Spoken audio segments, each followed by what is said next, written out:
Hi everyone, I'm Renee Sharon, Director of Content Development for AIPAC AIF Israel. When we hear the term diplomacy, we often think of the modern context. Ambassadors shuttling between capitals, tough negotiations, and complex peace treaties. Our guest today has written a book about diplomacy through the ages, and it's a fascinating look at Israel's relationship with its neighbors and the world at large. Dr. Emmanuel Navon is an international relations expert and teaches at Tel Aviv University. Dr. Navon, thank you so much for joining us. Thank you. Thank you for having me. It's our pleasure. So I want to start by asking you about the latest book. It's a comprehensive look at Israel's diplomatic history, beginning in biblical times. So I would love to know what motivated you to take on this massive endeavor. So first of all, I decided to write this book because, I've been teaching a class on Israel's foreign policy for many years, and I came to realize that there was no comprehensive book on Israel's foreign policy and on Israeli diplomacy, an updated one also.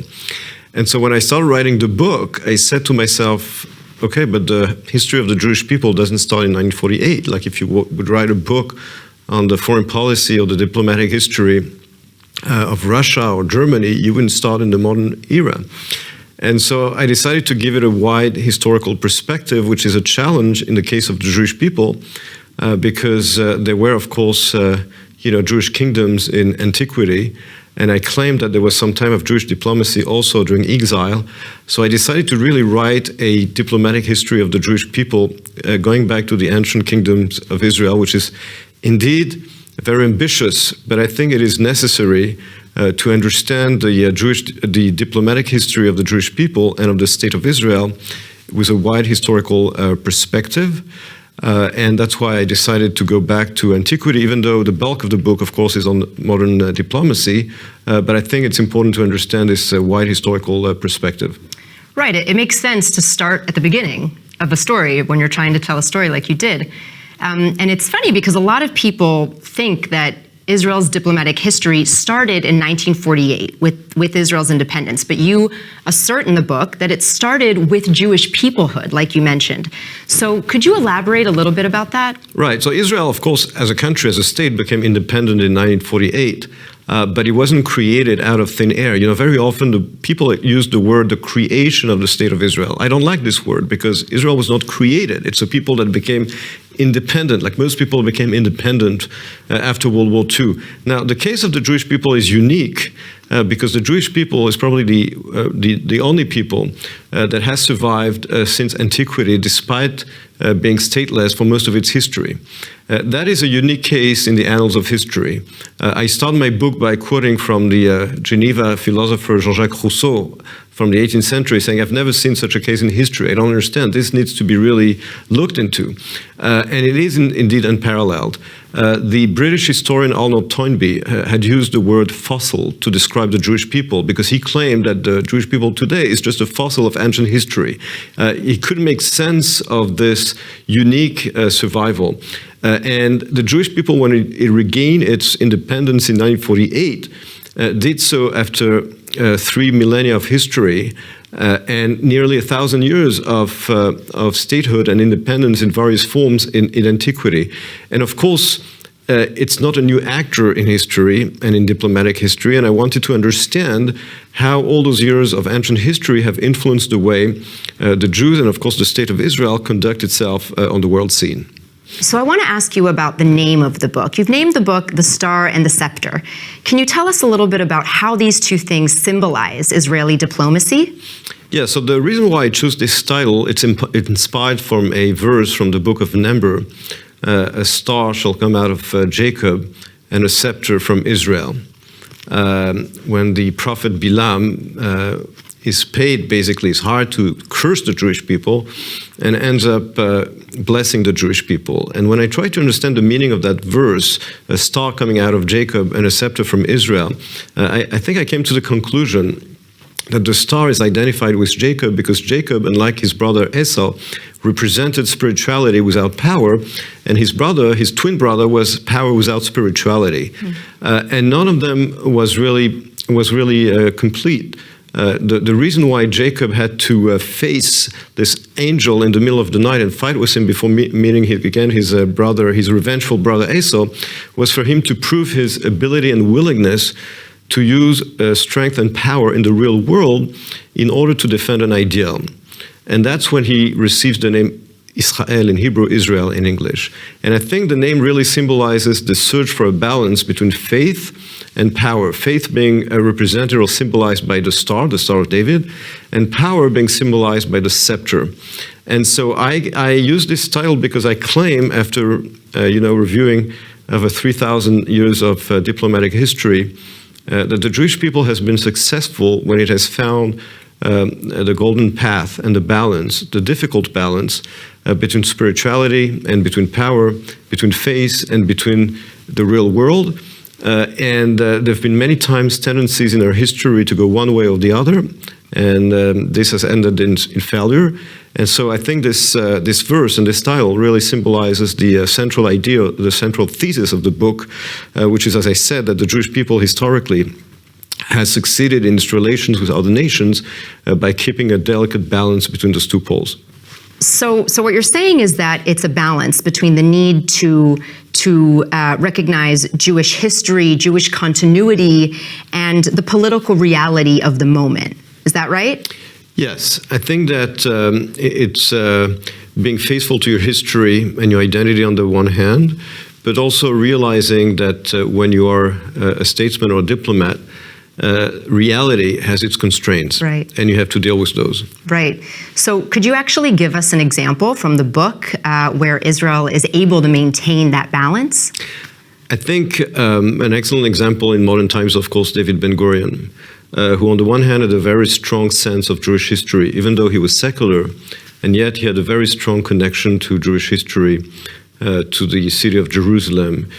He was all about really rebuilding Jewish sovereignty in the land of Israel. But on the other hand, he had also a very acute sense of the limits of power and of the political weakness of the Jewish people before its independence, which is why eventually he decided to accept the principle of partition, even though it was very painful to him, especially the first partition. People are very familiar with the partition plan that had been proposed by the UN in 1947, but there already had been one a decade earlier by the Peel Commission under the British mandate, which would have granted the Jewish people a very, very small territory without Jerusalem.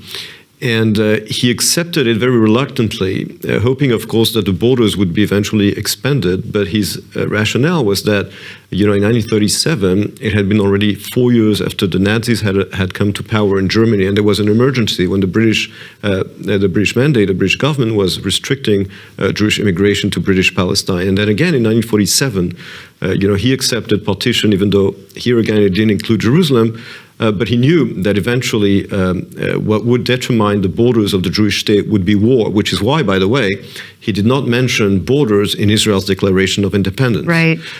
And when he was reminded of the Biltmore Resolution, which had, in 1941, had said that, the Zionist movement demanded sovereignty, or in the wording of the Biltmore Resolution, a commonwealth on all of mandatory Palestine, when he was reminded about it in 1947, when he accepted the UN partition plan, he replied, Biltmore, Schmiltmore, we need a Jewish state. Biltmore, Schmiltmore, we need a Jewish state. Wow. It reminds me of something else that Ben Gurion is very famous for saying on this topic in the midst of the Independence War about Jerusalem. He said that in Israel, without Jerusalem is like a body without a heart. Mm-hmm. And this is coming from somebody totally, secular, like you mentioned. Could you give us maybe an example of a time when Israel wasn't able to maintain this balance? I think that even before Israel's independence, first of all, I speak a lot in the book about the exile, when Jews were in exile. And there were times really when, Jews went into the ideal of complete assimilation, thinking that they would be accepted among the nations. If you take, for example, the Dreyfus affair, Dreyfus had accepted the French model of abandoning the national component of Jewish identity, only keeping the religious one. And yet he was singled out as a Jew, as belonging to a different nation. And then you also had the messianic ideals of the 16th, 17th century with Shabbatai Tzvi, of wanting to bring Messiah right now, here and now. And both Shabtai Tzvi and Dreyfus were basically failures. But even in modern times, I think when you look also at many Jewish German philosophers, such as Hermann Cohen or Franz Rosenzweig, they rejected Zionism because for them, Judaism was an ideal and power corrupts, and therefore the Jews had to stay away from power. And for Hermann Cohen, Germany was the ideal nation for the Jewish people. He saw a community of values between Judaism and Germany. And of course, it is in Germany that the genocide of the Jewish people was undertaken, so they were proven completely wrong. But then you also had in Jewish history, in modern history, thinkers who only thought about power without any connection to the past. If you think, for example, about the Canaanite movement under the British Mandate, they only wanted some kind of national power without any connection to the Jewish people. And you even had politicians or activists such as Avraham or Yair Stern who were so obsessed with national renewal and power that he was even willing to talk to the Germans, to the Nazis, to fight the British. He contacted the German ambassador in Beirut to offer, some kind of alliance. So these are the extremes: rejecting spirituality completely, or rejecting power completely. And we've seen it during the most tragic years of our history during the Second World War. It really goes to show this importance of keeping both of these two things in mind, power and faith, while leading not only the modern state of Israel, but the Jewish people and the role that it's played throughout history. I want to ask you about your chapter in the book that talks about the Jewish diaspora. Can you tell us a little bit about the relationship between Israeli policy and American Jewry? So I do have a chapter on the Jewish diaspora because in the case of Israel, Israel's relation with the Jewish diaspora in general, the American Jewish community in particular, is part of Israel's foreign policy, in the sense that Israel's declaration of independence calls upon all Jews to stand by Israel and help the rebuilding of Jewish national revival. Shortly after Israel became independent, it passed the law of return, which basically, by granting automatic Israeli citizenship to any Jew around the world wishing for it, turned any Jew around the world into a potential Israeli citizen. And this created a challenge from day one in Israel's foreign policy, vis-a-vis, for example, the Jewish communities of the United States, because on the one hand, many public figures of the Jewish community in America were supportive of Israel, and they were in favor of Israel's independence, but they refused to be called part of the diaspora. They would say to Israeli leaders, we're not in exile. Our home is America, and we're supportive of Israel. We want Israel to be free and independent and to prosper, but please stop calling us the diaspora. So from very early days, you had those frictions. And then, of course, the Jewish communities in America being the largest diaspora in the world, and its importance, its political influence in America was always very important to Israel.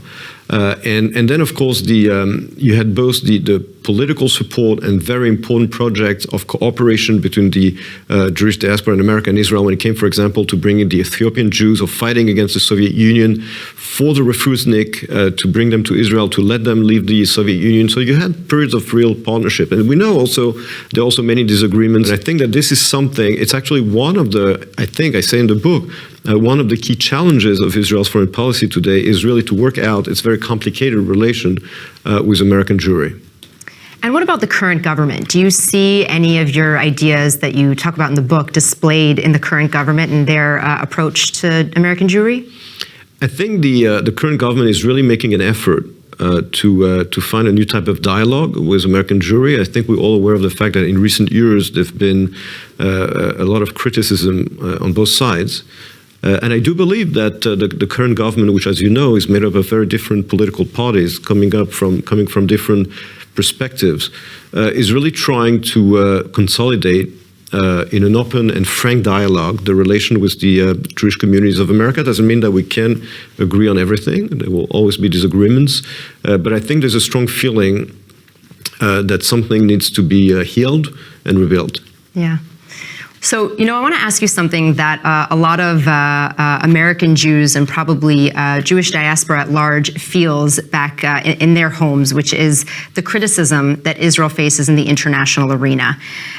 So how does Israel employ the Star and Scepter model today in the face of that international criticism? So first of all, criticism in itself is fine. I think it's perfectly legitimate to criticize the foreign policy of the United States, of Great Britain, France, or whatever. I mean, disagreeing is fine. The question is what is meant by criticism. I think that questioning Israel's choices and policies is obviously perfectly legitimate. But there's a difference between this and the recent report from Amnesty International, for example, that is not about criticism. First of all, it makes the defamatory claim that Israel is an apartheid country. Anybody familiar with Israel knows that this is pure defamation. But it also calls into question the very wisdom of Israel's independence. That's not criticism.